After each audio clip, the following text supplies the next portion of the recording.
Okay, good day all. Today, I want to present my ORKG curation grant experience. Speaking is Dr. Patience Usoro, a senior lecturer of Computer Science Department, University of Uyo, Nigeria. My outline will run from about me to my passion for ORKG, knowledge representation and reasoning for semantic web, the impact and effect on semantic knowledge retrieval and multilingualism, with special note on the agri and health domain, which are, of course, the number 1 and 3 sustainable development goals. I'll move on to present samples of my comparisons and sample reviews that I have made in the course of this grant. And then I'll be glad to share some of the challenges and motivations I got during this period. And I'll end with a concluding and takeaway message. Yeah, this is my one slide profile from when I started my education to where I work and the lab I founded and the female computer science group that I founded mainly for mentorship. Grants have gotten from TED Fund, an institution-based research grant, and then to University of Cape Town as an All-Africa House Fellow, to Massachusetts Institute of Technology as a Fellow of Empowering the Teachers Program. Got entangled with Short Guru Lab during the COVID year and then Clarifines on Com. And today, I'm glad to add to my profile ORKG, who has through TIV Lab offered this curation grant. By my right are notable contributions that I have been found to identify with. Then my passion for ORKG actually started when I listened to a presentation through Short Guru Lab, and then at that point, I didn't understand some basic concept about ORKG, so I asked questions.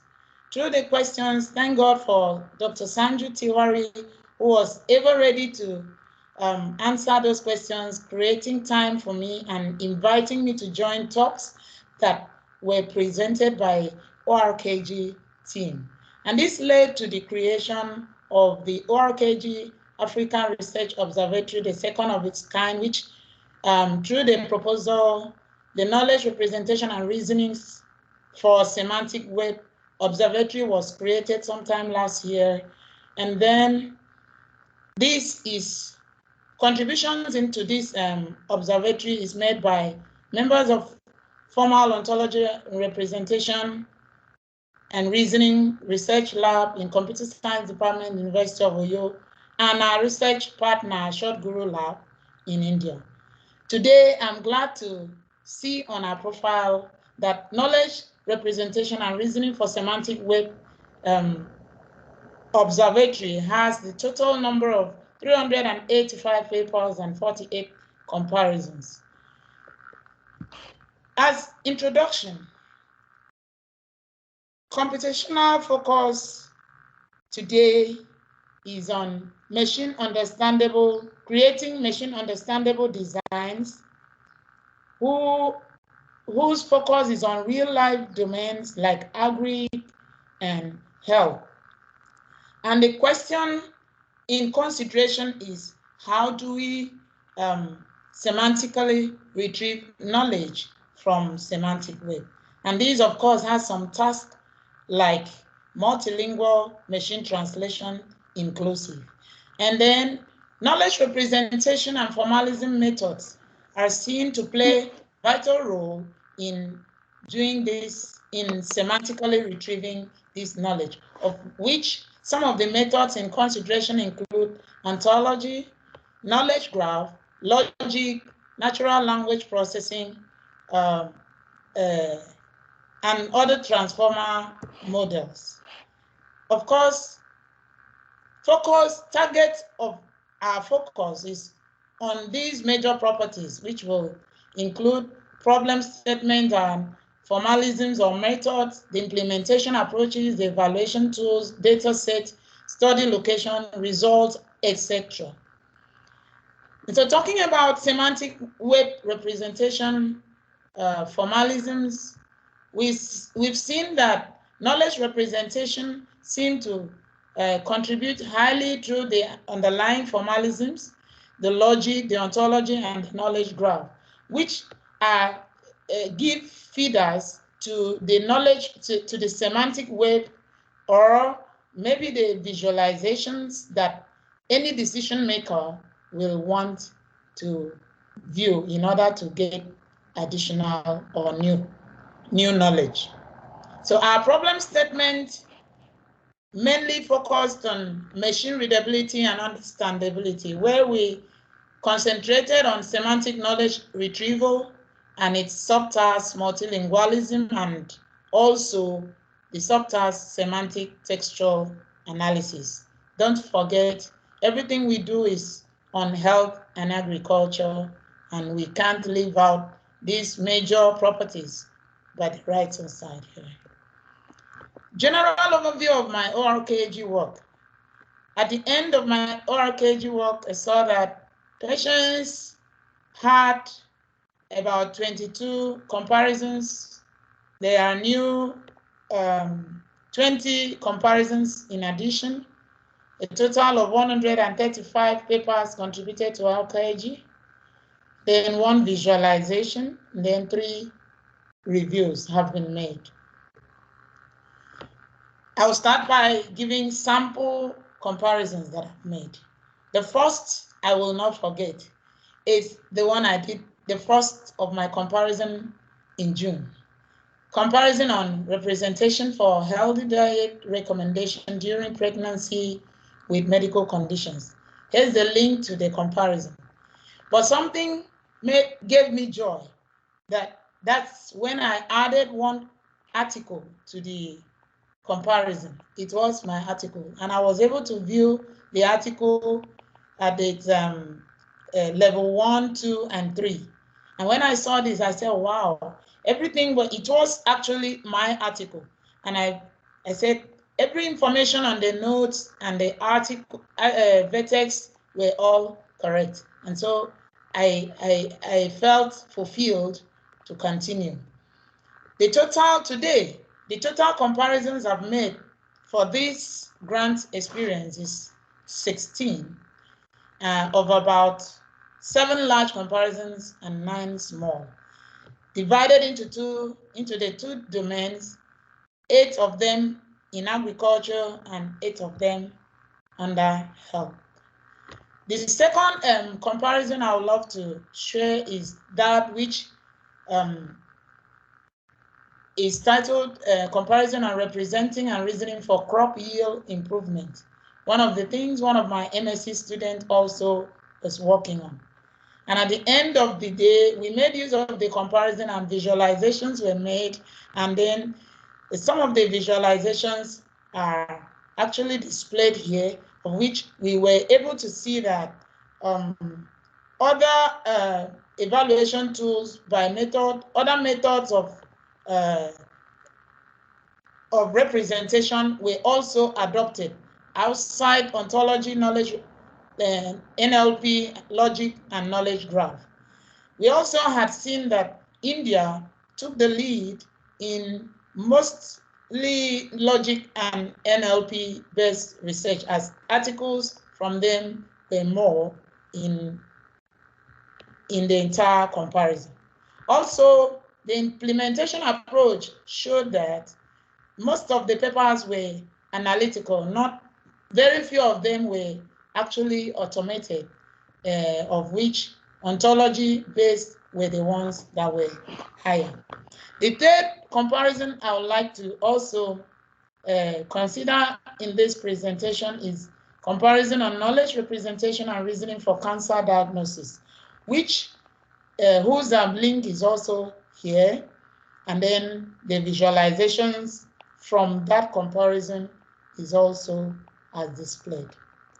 The fourth comparison is the comparison on NLP-based representations for semantic textual similarity models, whose link is here. I think I should, at this point, the comparison here may not be so clear, so I want to show the comparison here. Okay. The comparison on knowledge NLP-based representations for semantic textual similarity models. This comparison has about 15 or 19 articles, yes, 19 contributions in total. And I was able to look at the research problem seemed to be because I made a collection of articles that share the same research problem, which semantic textual similarity was the focus. And then they had different methods were seen in these various articles. The first one using cosine similarity, the second making use of a group of methods which include average vector-based grammatical rule similarity, maximum word level rule-based similarity, rule-based maximum similarity, and so forth. The next one also made use of cosine similarity, and the next used big rule model, and the rest, and so forth. In total, the cosine similarity had an upper hand in this, in the various contributions that were reviewed. We also looked at implementation approach that was used by all these, and we also saw variations. Tweet semantics and syntactic semantic measures were considered here, and then we saw fine-tuned BERT as the approach in use in these other ones. Several other similarities. That's what we saw. We also looked at the input parameter for each of these articles in this comparison, although I didn't mention it as one of the key, well, because that's not our focus, but I still looked at it. And then it has evaluation tools. Most of them are statistical, the mean square error, the Pearson correlation, mean average precision, and so forth. We also looked at the results that were obtained as attributes. And so looking at this comparison, okay, looking at these comparisons, I said, okay, since I consider two major domains, agri and health, let me make sample reviews on each of the domains. And so I took up a sample review, which I titled Representation for Semantic Knowledge Retrieval in Health. This is the link to the review. Another one, a review of representation formalisms for semantic knowledge retrieval in agriculture. This considered also a good number of, this one was 4 comparisons I took into consideration, and these are 3 comparisons. And then the NLP-based representation model for semantic textual analysis was another review I made, also considered about 3 comparisons. And then looking at the graph representation of it was also another amazing thing. Some visualizations were obtained, though time did not permit me to add up these visualizations. I still plan to do it. After this presentation, I'm going to still add my visualizations to all my comparisons. Visualizations for review in Agric were as follows, and this is my dashboard. Also, visualizations for review in health, that's my dashboard. At this point, I think I should pause to share some of my initial challenges and my motivation. When I started, having all versions on display and unable to delete earlier published versions of comparison as the creator was something I didn't like. I think this happened until I contacted the 2003 grant team who helped me, the curators helped me to delete some of the backlog because I noticed I kept making mistakes as I was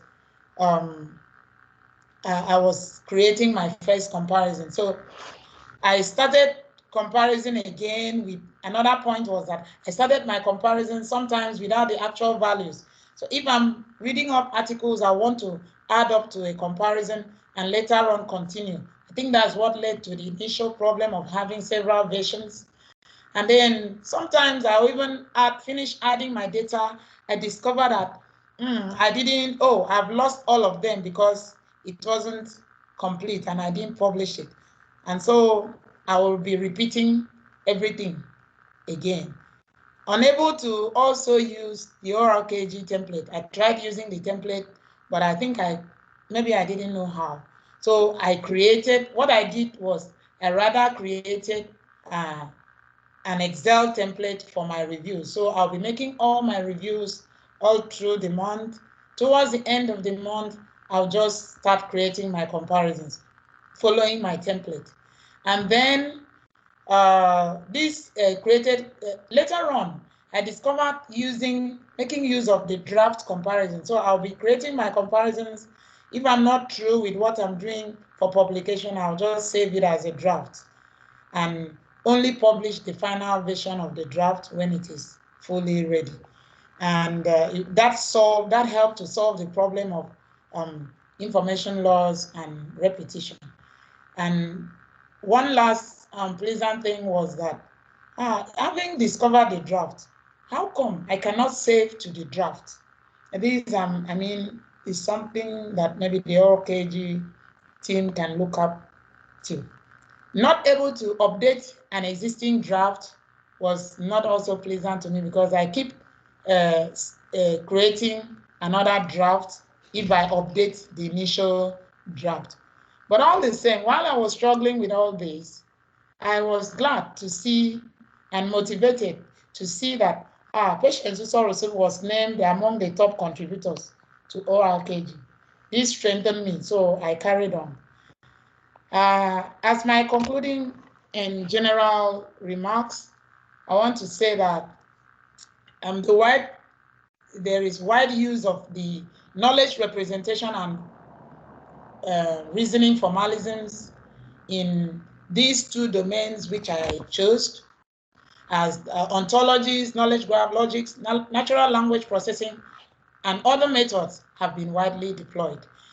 Most research focus on analytical approaches have been seen, with only few of them being automated. And then most of the researches with evaluations made use of standard evaluations tools and matrices in statistics. But when we talk about, for instance, the ontology development, there are some evaluation tools that are key to ontologies like the OOPS and the TDD onto. Those only very few articles were seen that made use of those key ones. And so as my takeaway message, I want to say that knowledge representation and reasoning, a subfield of AI, is an inevitable discipline and necessary requirement for the successful semantic web and machine interpretable knowledge. The use of knowledge graphs for successful representations is based on underlying consistent ontology frameworks. And so we can also see that there is not going to be any trust of any system without appropriate logical representations. And so the use of the large language models, promising as it may be, does not seem to take away the role of these knowledge representation formalisms, ontologies, and knowledge graphs. Hence, I'll leave with this, that we can do it. They can do it, but they can't do it without us. Okay? Second, on my takeaway message, I want to ask this to the ORKG team. How long will ORKG keep engaging grantees? Can researchers have a part to play in the curation? A suggestion and a point to note towards my plan talk in my institution, that for machine readability, easy reuse and visibility, authors can actually use ORKG to annotate their published contributions, because I noticed they are going to have, they will be able to summarize their work better with the focus on the problem statement, their own problem statement. They will do it better. And so if they can do this, this will be 1+ to ORKG. And then researchers yearning for open access publications, since, for instance, in some of the developing countries like ours, no money to publish open access publications, we should engage in creating comparisons for and maybe reviews and benefit from the ORKG open resource. As my recommendations, I want to appreciate ORKG team and the TIV lab and the Institute at Hanover for giving me this opportunity to fulfill my passion. And then to the ORKG 2023 curation grant team, who have been up always on Skype to answer some of those questions and clear our doubts to help us to continue. And third on my list, I want to say a big thank you to Short Guru Lab India, and particularly to Dr. Sanju Tiwari, who made this information known to me at first. And then I will not leave without saying a thank you to my formal representation and reasoning with Knowledge Research Lab team, Department of Computer Science, University of Uyo, Nigeria. I want to say a big thank you. Thank you.